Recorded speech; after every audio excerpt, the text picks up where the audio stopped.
அனைத்து நாள் உள்ளங்களுக்கும் என் அன்பான வணக்கங்கள். நான் உங்கள் இந்துமதி உதயகுமார். இப்போ நம்ம பார்த்துட்டு இருக்க கதை திருமணம். இந்த கதையோட ஃபர்ஸ்ட் பார்ட்டோட லிங்கை நான் கீழே டிஸ்கிரிப்ஷன் பாக்ஸில் கொடுக்குறேங்க. மற்ற பாகங்களை பிளேலிஸ்டில் ஆட் பண்ணுறேன். இப்போ வாங்க கதைக்குள்ளே போகலாம். சீதாவோட அம்மா தன் மகளை பறி கொடுத்த துக்கத்தில் குழந்தை பாலகிருஷ்ணனை கண்டுக்கவே இல்லை. அவளுக்கு ஏனோ ஆரம்பத்துலேருந்தே பாலகிருஷ்ணனை பிடிக்காம போயிடுச்சு. இவன் பிறந்த நேரம்தான் அந்த துரதிருஷ்டத்தினால தன் மகள் இப்படி நோய்வாய்ப்பட்டு இறந்து போயிட்டதா அவளோட எண்ணம். இப்படி ஒருத்தருக்கும் வேண்டாத விரும்பாத குழந்தையாதான் இருந்தான் பாலகிருஷ்ணன். தாயை இழந்த தன் குழந்தைக்கு ராமநாதன் மட்டும்தான் ஆதரவா இருந்தான். பிஸ்கெட்டும் பழங்களும் வாங்கி வந்து கொடுத்தான். ஒரு குழந்தைய வளர்க்கறதுக்கு பிஸ்கெட்டும் பழங்களும் மட்டுமா முக்கியம்? இப்பதான் ராமநாதனுக்கு தன் மனைவியோட அருமையே புரிய ஆரம்பிச்சுது. நோயாளியா இருந்தாலும் அவ தன் மேல எவ்வளோ பெரிய சுமையை சுமந்திருக்கா. அடுத்தவங்களுக்கு எந்த விதமான கஷ்டமும் கொடுக்காம அதை எவ்வளோ லாவகமா அவ சுமந்திருக்கான்றது புரிய ஆரம்பிச்சுது. அப்படி இருந்த தன் மனைவி மேல ஒரு சின்ன பச்சாதாபம் கூட காட்டாம அவளை எவ்வளோ வெறுத்து ஒதுக்கி தள்ளினோன்னு நினைக்கும் பொழுது தன் மேலேயே அவனுக்கு வெறுப்பு கூட ஏற்பட்டுது. எவ்வளோ காலமா தன் மேல சுமந்திருந்த அந்த பாரத்தை அவ பொத்துன்னு கீழே இறக்கி போட்டுட்டு திடீர்னு ஒரு நாள் இப்படி மறைஞ்சு போயிட்டாளே. இனிமே அந்த சுமையை யார் சுமக்கிறது? லக்ஷ்மியோட கழுத்தை கட்டி பிடிச்சிட்டு அன்னைக்கு பாலகிருஷ்ணன் நின்னப்போ அதை பார்த்து சுந்தரம் செட்டியார் தன் மனைவி கிட்ட சிரிச்சுக்கிட்டே சொன்னாரு, இனிமே இவன் தான் உனக்கு பிள்ளை அப்படின்னு நினைச்சுக்கோ, அவனை நல்லா கவனிச்சுக்கோ, நல்லபடியா வளர்த்து விடு. பாவம் லக்ஷ்மி அவன் தாயெல்லா குழந்தை இல்ல. அவர் சொல்லும் பொழுது கூட லக்ஷ்மி பதில் எதுவும் சொல்லாம வெறுமனே உச்சி கொட்டினா. அவ பெத்த சொந்த குழந்தைகள் ஒன்று பின்னாடி ஒன்று இறந்து போக இப்படி இவனையெல்லாம் வளர்க்கணும்னு அவளுக்கு என்ன அவசியமா? இல்லை தலைவிதியா என்ன? அப்படியே வளர்த்தாலும் அவன் அவளுக்காக என்ன பெருசாக செஞ்சிட போகிறான்? இதுவே தன் பெத்த பிள்ளையா இருந்தா தனக்கு பிற்காலத்தில் உதவியாக இருப்பான். பாலகிருஷ்ணனை வளர்க்குறதால அவளுக்கு என்ன பிரயோஜனம்? என்ன இருந்தாலும் இவன் இன்னொருத்தரோட பிள்ளை தானே அப்படின்னு எல்லாம் லக்ஷ்மி நினைக்க ஆரம்பிச்சா.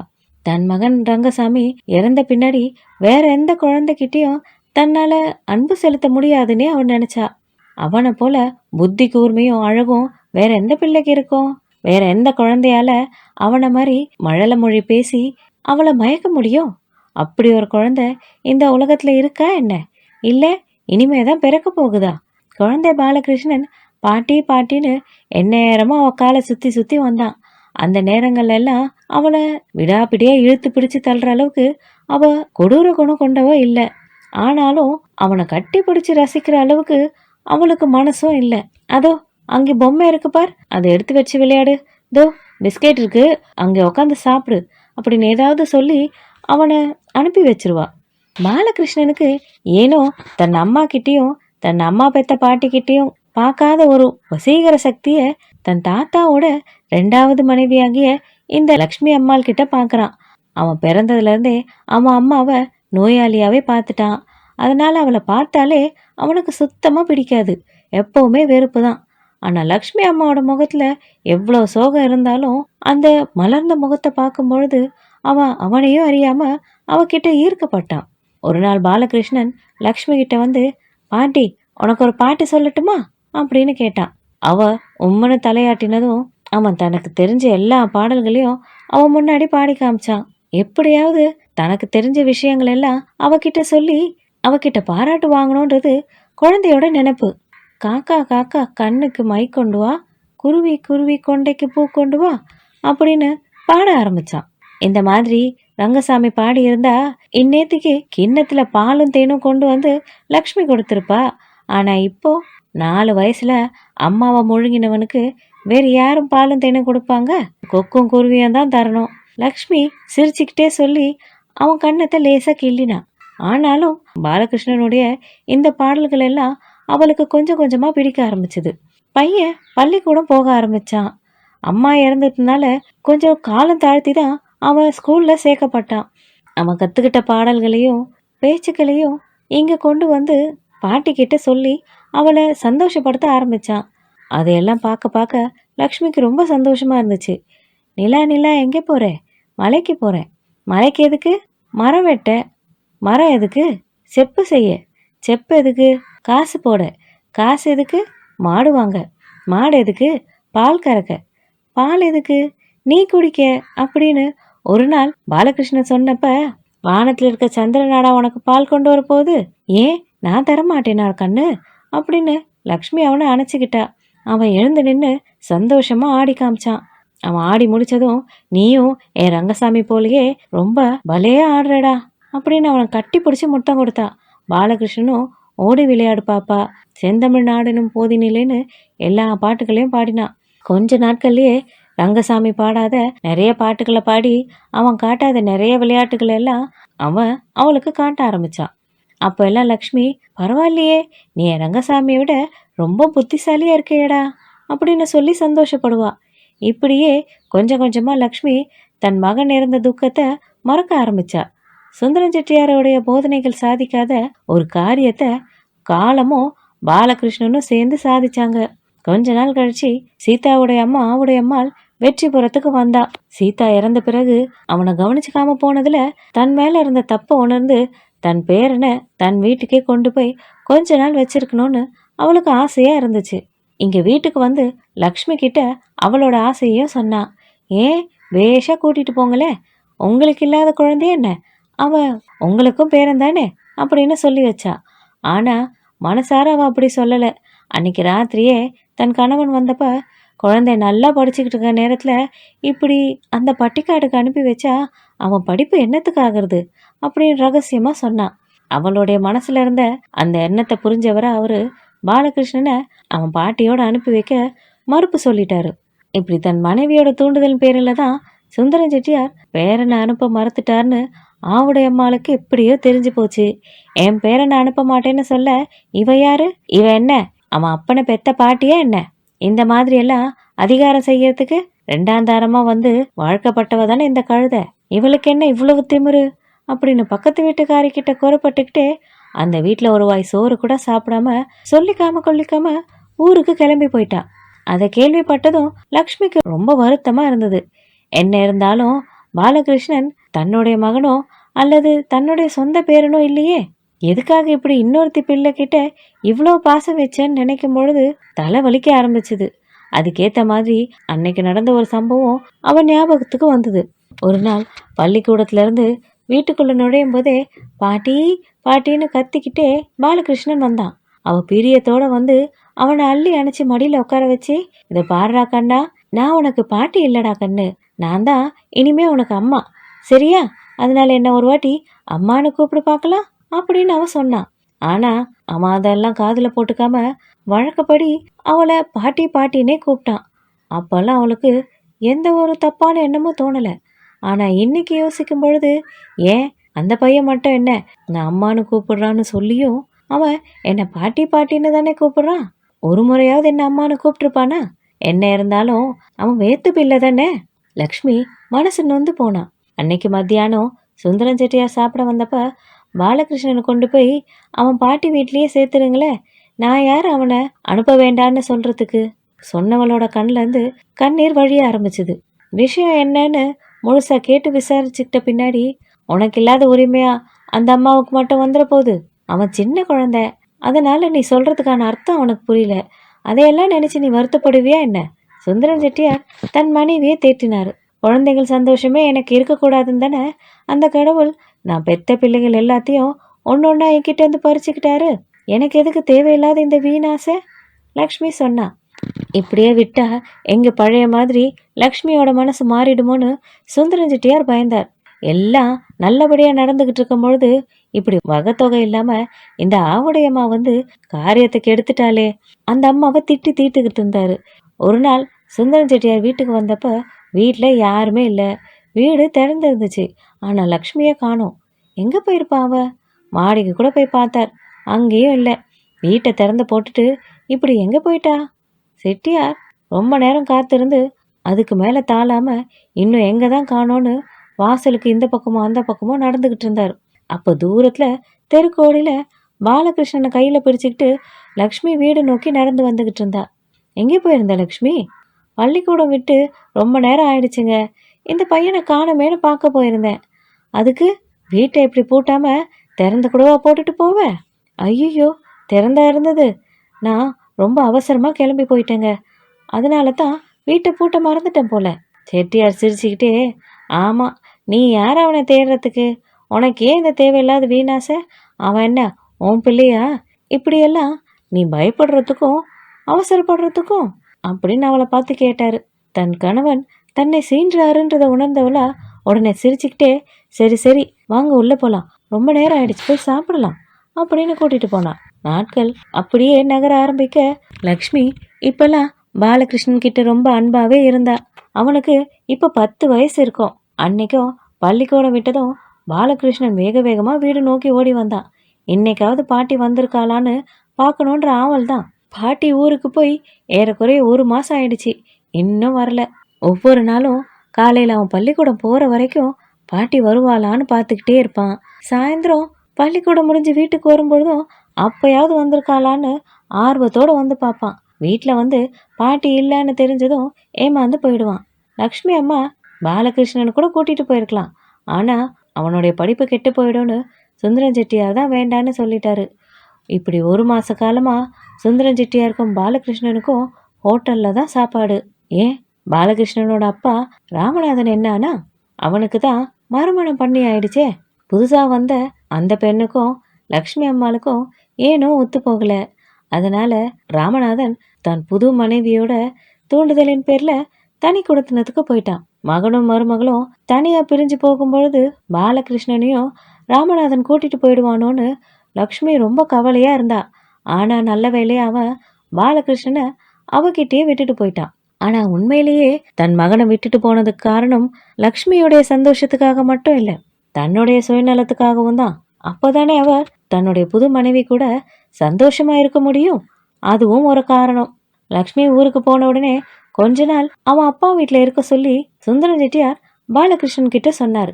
ராமநாதனும் மகனை வந்து கூப்பிட்டப்போ அவன் அவர் கூட போக மறுத்துட்டான். குழந்தைக்கு யார்கிட்ட பிரியம் இருக்கோ அங்கே தானே இருக்கும். தாத்தா பாட்டி எப்பதான் வருவாங்க, இன்னும் காணுமே அப்படின்னு ரொம்ப கோபமா பாலகிருஷ்ணன் வந்து கேட்டான். வேலையெல்லாம் ஒரு வழியா முடிஞ்சிடுச்சுப்பா, அநேகமா இன்னைக்கோ நாளைக்கோ லக்ஷ்மி வந்துருவா, சுந்தரம் செட்டியார் சொன்னார். அந்த நம்பிக்கையில தான் என்னைக்கும் ஆர்வமா அவசர அவசரமா ஓடி வந்து பார்த்தான். ஆனா வீடு பூட்டி தான் இருந்துச்சு. அன்னைக்கும் பாட்டி வரலன்னு நினைச்சுக்கிட்டு பக்கத்து வீட்டுல இருந்து சாவி வாங்கி வீட்டை திறந்து புத்தக பைய வச்சுட்டு திரும்பவும் பூட்டிட்டு கடை தெருக்கு போகிறதுக்கு வெளியில வந்தான். அப்ப தெருக்கு ஓடியில லக்ஷ்மி அம்மா வந்துகிட்டு இருந்தா. ஆனா அவளுக்கு பின்னாடி அவ கூட யாரோ வந்துகிட்டு இருக்காங்களே, யார் அது? பாலகிருஷ்ணன் யோசிச்சான். அவ பாட்டி வர வரைக்கும் அங்கேயே நின்றுகிட்டு இருக்கல. பாட்டின்னு கத்திக்கிட்டே வேகமா தெருவில் இறங்கி ஓடினான். வாடா என் கண்ணுன்னு லக்ஷ்மி அவனை அள்ளி அணைச்சி முத்தம் கொடுத்தா. பள்ளிக்கூடத்துக்கு போறியா? நல்லா சாப்பிட்றியா? எப்படி இருக்க கண்ணு? இவ்வளோ நாள் எங்கேடா சாப்பிட்டுட்டு இருந்த அப்படின்னு என்னென்னமோ கேட்டு விசாரிக்க ஆரம்பிச்சா. ஆனா அவளுடைய கேள்விகள் எதுவுமே அவன் காதுகளில் போய் சேரல. அவனோட நினைப்பு பூரா அவளுக்கு பின்னாடி இருந்த அந்த சின்ன பெண் மேலதான் போச்சு. அவ தலைமுடி வாராம பின்னல் பரட்டையா கிடந்தது. அவ கையில ஒரு துணி மூட்டை கூட வச்சிருந்தா. பாலகிருஷ்ணன் அவளையே உத்து பார்த்தான். யார் அவ? அவன் யோசிச்சுக்கிட்டு இருக்கும் பொழுதே அப்படியே நடந்து வீடு வந்து சேர்ந்தாங்க. அந்த பெண் பயந்து பயந்து மெல்ல வீட்டுக்குள்ள அடி எடுத்து வச்சா. உள்ளே போனதும் அவ மிரள மிரள விழிச்சுட்டு நின்னா. இதையெல்லாம் பார்த்தப்ப பாலகிருஷ்ணனுக்கு ஏதோ வேடிக்கையா இருந்துச்சு. யாரு பாட்டி இவ அப்படின்னு கேட்டான். சிவகாமி. இப்படி ஒரு பதில சொன்னா அவனுக்கு என்ன புரியும்? ஒன்றும் தெரியாம முழிச்சான். உனக்கு தங்கைன்னு வச்சுக்கையே, எனக்கு தான் தங்கச்சியே இல்லையே. இவ்வளோ நாள் இல்லை, இனிமே அவளை தங்கையா நினைச்சுக்கோ பாட்டி சொன்னா. அன்னைக்கு ராத்திரி சுந்தரம் செட்டியார் சாப்பிட்டுக்கிட்டு இருந்தாரு.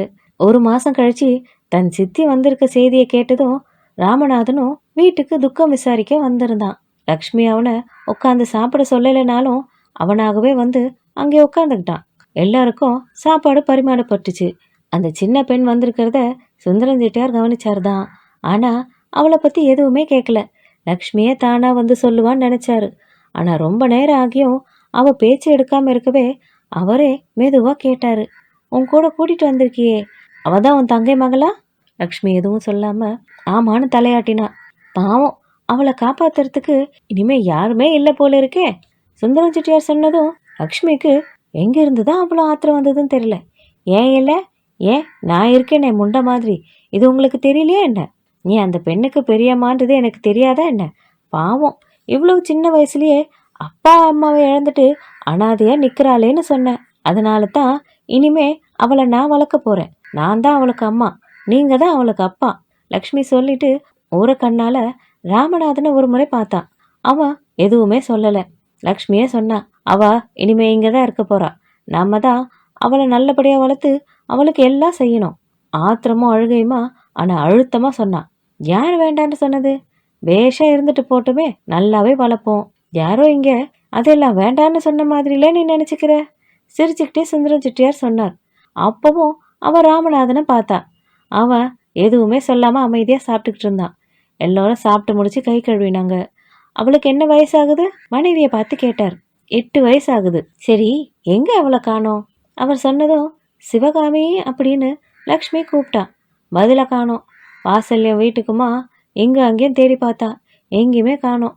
அவ எங்கேயாவது இருட்டில் ஒரு மூலையில பல்லி மாதிரி ஒட்டிக்கிட்டு இருப்பான். பாலகிருஷ்ணன் சொன்னான். ஓ, இவளை தேடணும்னா விளக்கு வச்சு தான் தேடணும் போல இருக்கே. சுந்தரம் செட்டியார் சிரிச்சுக்கிட்டே சொல்ல, எல்லா இடத்துலையும் தேடி பார்த்தப்போ பாலகிருஷ்ணன் சொன்ன மாதிரி அவன் மாடியில் ஒரு இருட்டறையில் ஒரு மூலையில தான் ஒட்டிக்கிட்டு இருந்தா.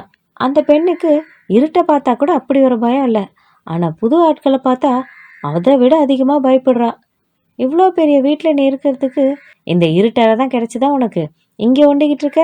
லக்ஷ்மி அவளை கேட்டா. சிவகாமி பதில் எதுவும் சொல்லாமல் அழுதா.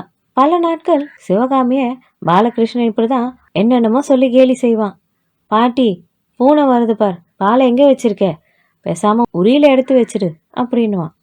ஏய், ஏற்கனவே அவ பயந்து நடுங்கிட்டு இருக்கா, நீயும் ஏன்டா அவளை இப்படி கிண்டல் பண்ற? பாட்டி தான் அதட்டுவா.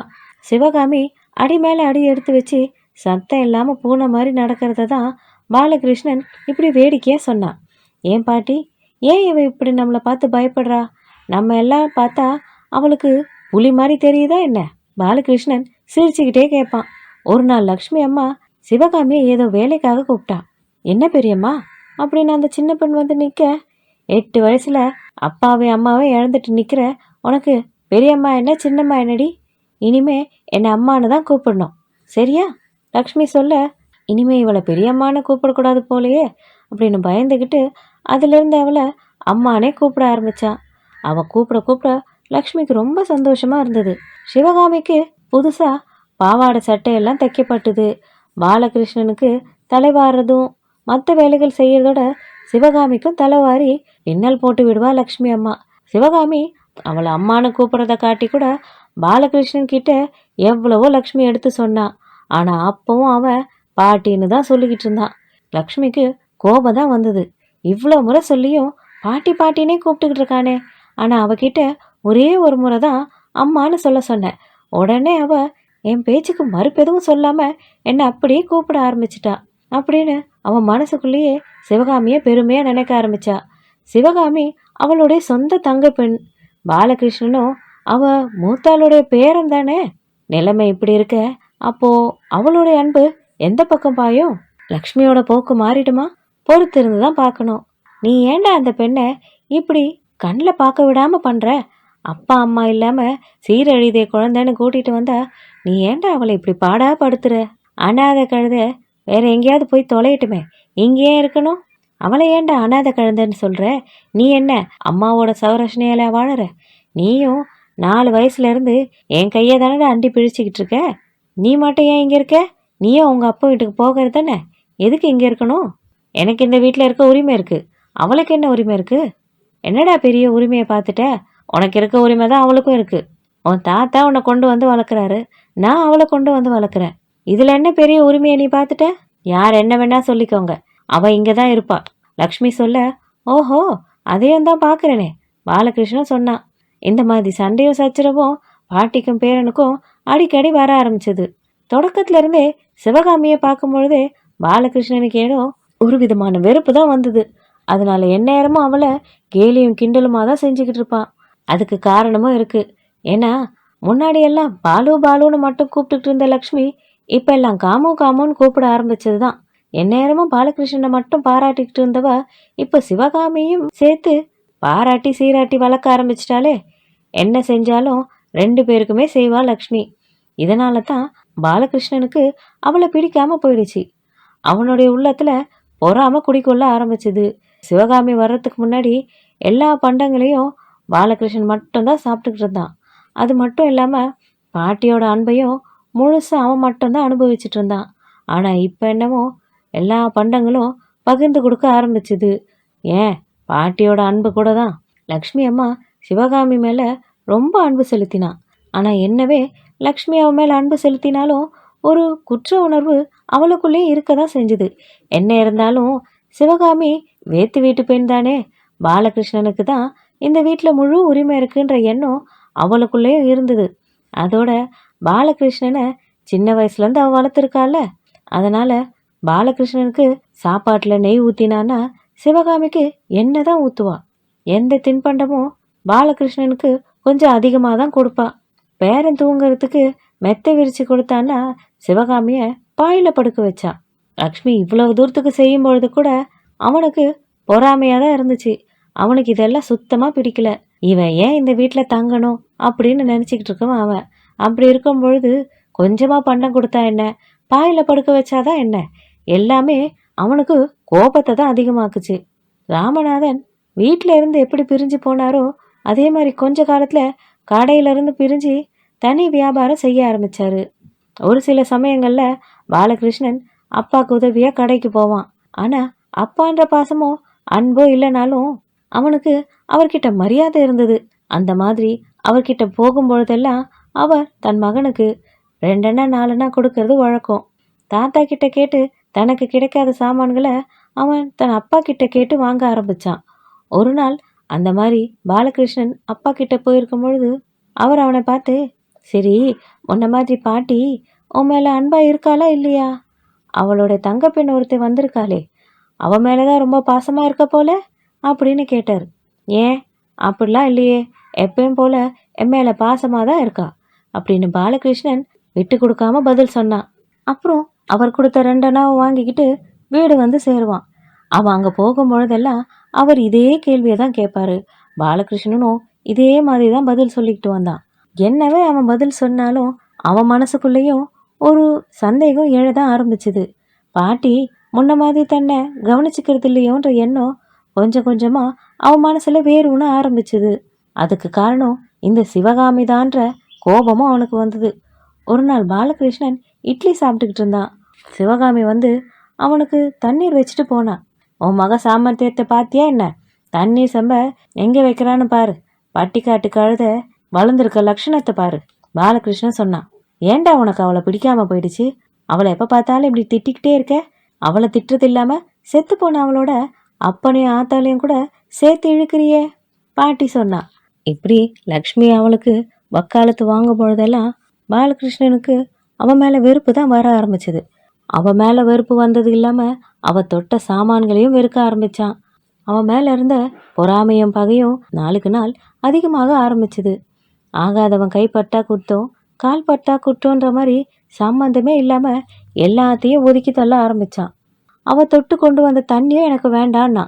பின்ன உனக்கு தண்ணி எடுத்து வைக்க உனக்கு என்ன பொண்டாட்டியா வச்சிருக்க, என்னாலலாம் இப்போ எழுந்துக்க முடியாது, நான் வேலையா இருக்கேன், குடிச்சா குடி இல்லைன்னா சும்மா கடை பாட்டி திட்டினா. இவ வந்து தானே பாட்டி தனக்கு தண்ணி கூட தராம இப்படி அவன் முன்னாடி திட்டிக்கிட்டு இருக்கா பாலகிருஷ்ணன் நினைச்சான். நான் தொட்ட தண்ணி ஆகாதுன்னா அப்போ இட்லி மட்டும் ஏன் சாப்பிட்றேன், அந்த மாவு நான் அரைச்சது தானே சிவகாமி கேட்டான். பாலகிருஷ்ணனுக்கு வந்ததே கோபம். அவளுக்கு அவ்வளோ வாய்க்கொழுப்பு எங்கிருந்து வந்துருச்சு. ஆங்காரமா எழுந்து போய், உன் கறி கைய கண்டதுலாம் ஏண்டி வைக்கிற, இனிமே எதையாவது தொடுவியா பாரு அப்படின்னு சொல்லி சாப்பிட்றத விட்டு எழுந்து வந்து அதே கையோட அவ கண்ணத்துல பலமா ஒரு அறை விட்டான். பாட்டிக்கு அதை பார்த்ததும் ஆத்திரம் தாங்கல. ஆனாலும் பாலகிருஷ்ணன் கிட்ட தன் கோபத்தை காட்ட முடியாதே, சிவகாமி மேலதான் சீறினான். அறிவு கிட்ட கழுத, உனக்கு நல்லா வேணும்டி, அப்பனே ஆத்தாலையும் இந்த வயசுலயே தூக்கி முழுங்கிட்ட கழுத, உனக்கு என்னடி வாயி, உனக்கு என்ன இந்த திமிர் பேச்சு, பேசாம மூளையில உட்காந்துக்கிட்டு கிடக்காம அவனுக்கு நீ எதுக்குடி தண்ணி கொண்டு வந்து கொடுக்குற. அவளை திட்டிட்டு ஓரமா போய் உட்காந்து அழ ஆரம்பிச்சா. சிவகாமியை திட்டவோ அடிக்கவோ லக்ஷ்மிக்கு உரிமை இருக்கு. ஆனா பாலகிருஷ்ணனை அடிக்க அவளுக்கு உரிமை இருக்கா என்ன? அவனை தொட்டா 4 பேர் 4 வார்த்தை சொல்லுவாங்க. ஆனா சிவகாமிய அவன் என்ன வேணாலும் செய்யலாம், யார் கேட்பா? அவன் மேல தனக்கு இருந்த உரிமையும் லக்ஷ்மி சில நேரங்களில் இப்படியும் காட்ட ஆரம்பிச்சா. இவ்வளோ நாளைக்கு அப்புறம் எனக்கு கெட்ட பேர் வாங்கி கொடுக்க நீ எதுக்குடி இங்கே வந்து தொலைஞ்ச? உன் அப்பாவும் அம்மாவும் சாகும்பொழுது அவங்க கூடவே நீ போய் இருந்தா உன்னை இங்கே கூட்டிகிட்டு வந்திருப்பேனா, இல்லை உன்னை வளர்த்துருப்பேனா? நான் என் பாலகிருஷ்ணனை வச்சுக்கிட்டு சந்தோஷமாக இருந்திருப்பேன்ல. உன்னை வச்சுக்கிட்டு இப்படி போராடிட்டு இருக்க மாட்டேனே. லக்ஷ்மி அவளை இப்படி அப்பப்போ திட்டுவா. சிவகாமியும் கண்ணை கசக்கிக்கிட்டே போயிடுவா. இப்படி இருக்க ஒரு நாள் சாயந்தரம் லக்ஷ்மியோட சிநேகிதி ஒருத்தி அவளை பார்க்க வந்திருந்தா. அவங்க 2 பேரும் ஏதேதோ பேசிக்கிட்டு இருந்தாங்க. அப்போது சிவகாமி குடத்தை எடுத்துக்கிட்டு சமையல் அறையிலேருந்து வெளியே வந்தா. தண்ணீர் கொண்டு வரேம்மா சொல்லிட்டு வெளியில் போனா. யார் இவ லக்ஷ்மி? அவள் சிநேகிதி கேட்டா. இவ தான் என் தங்கையோட மக. ஓ, அந்த அப்பாவையும் அம்மாவையும் பறி கொடுத்தவன் சொன்னியே அவளா? நல்லாவே வளர்ந்துருக்கா போல இருக்கே. ஆமாம் ஆமாம், நல்ல வயசுக்கும் வந்தாச்சு. ஒரு மாப்பிள்ளை பார்க்க வேண்டியதான் பாக்கி. எல்லாம் நீ தான் செய்யணும்ல. பாவம், அதுக்கு அப்பா அம்மா யாருமே இல்லை. லக்ஷ்மியோட சிநேகிதி கோமதி அம்மா சொன்னான். நான் தான் செய்யணும், வேறு யார் இருக்கா? அவளுக்கு எப்படித்தான் ஒரு நல்ல மாப்பிள்ளையை கொண்டு வர போறனோ. லக்ஷ்மி சலிச்சுக்கிட்டா. மாப்பிள்ளைக்கு நீயே அங்கேயும் எங்கேயும் அலையணும்? ஏன், உன் பேரந்தான் நல்லா நெடுன்னு வளர்ந்துருக்கானே, அவனுக்கே அவளை கட்டி கொடுத்துரு. ஒன்றுக்குள்ள ஒன்று அப்படியே கிடக்குங்கல்ல. பெண்ணும் நல்லா தான் இருக்கா. 2 பேருக்கும் சரியான ஜோடி பொருத்தமாக தான் இருக்கு. கோமதி சொன்னா. அட நீ வேற, 2த்துக்கும் 7ஆம் பொருத்தமாக இருக்கே. ஈரியம் பாம்பம் போல 2ம் சண்டை போட்டுக்குதுங்க. அட இப்போ அப்படி தான் இருக்கும். கல்யாணம் ஆகிட்டா எல்லாம் சரியா போயிடும். அதையெல்லாம் பற்றி நீ யோசிக்காத. விறுவிறுன்னு அதுக்குண்டான வேலையை ஆரம்பிக்க பாரு, கோமதி அம்மா சொன்னா. நம்முடைய விருப்பத்தில் என்ன இருக்கு? அவர் என்ன சொல்கிறாரோ அதுதான் நடக்கும். அவருடைய சம்மதம் தான் முக்கியம். அவரே சம்மதிச்சாலும் பையனோட அப்பா இதுக்கு சம்மதிக்கணும்ல, லக்ஷ்மி அம்மா சொன்னா. ஏன் சம்மதிக்காமல் போக போகிறாங்க? எல்லாம் சம்மதிப்பாங்க. நீ வேலையை மட்டும் ஆரம்பி, கோமதி அம்மா சொன்னா. தன்னோட தங்கையோட மகளான இந்த அனாதை பெண் என்ன அவ்வளோ பெரிய அதிர்ஷ்டசாலியா அப்படின்னு லக்ஷ்மி அம்மா மனசுக்குள்ளேயே நினச்சிக்கிட்டா. இதோட இந்த பகுதியை நம்ம முடிச்சுக்கலாம். இதன் தொடர்ச்சியை அடுத்த வீடியோவில் நம்ம பார்க்கலாம். இந்த கதை உங்களுக்கு பிடிச்சிருந்தா லைக் பண்ணுங்கள், ஷேர் பண்ணுங்கள். இன்னும் இது மாதிரி நிறைய கதைகளுக்கு நம்ம சேனலை மறக்காமல் சப்ஸ்கிரைப் பண்ணிக்கோங்க. திரும்ப அடுத்த பகுதியில் நான் உங்களை சந்திக்கிறேன். அதுவரையில் நன்றி.